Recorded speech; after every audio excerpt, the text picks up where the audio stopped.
بسم الله الرحمن الرحيم. يا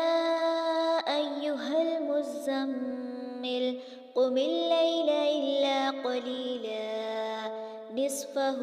أو انقص منه قليلا أو زد عليه ورتل القرآن ترتيلا إنا سنلقي عليك قولا ثقيلا إن ناشئة الليل هي أشد وطئا وأقوم قيلا إن لك في النهار سبحا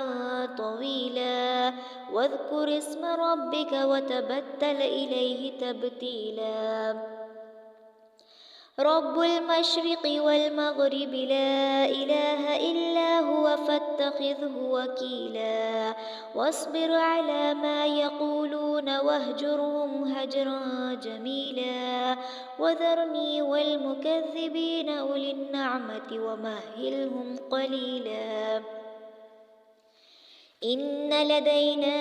أنكالا وجحيما وطعاما ذا غصة وعذابا أليما يوم ترجف الأرض والجبال وكانت الجبال كثيبا مهيلا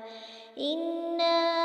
أرسلنا إليكم رسولا شاهدا عليكم كما أرسلنا إلى فرعون رسولا فعصى فرعون الرسول فأخذناه أخذا وبيلا فكيف تتقون إن كفرتم يوما يجعل البلدان شيبا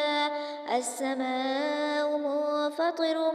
به كان وعده مفعولا إن هذه تذكرة فمن شاء اتخذ إلى ربه سبيلا إن ربك يعلم أنك تقوم أدنى من ثلثي الليل ونصفه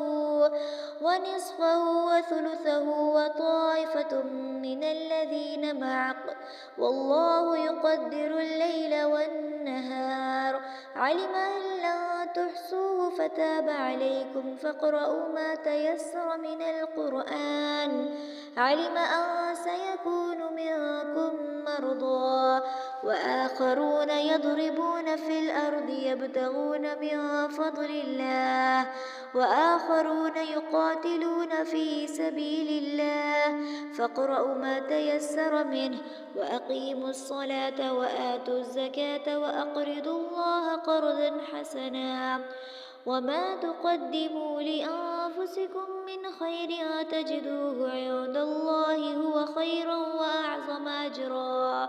واستغفروا الله إن الله غفور رحيم.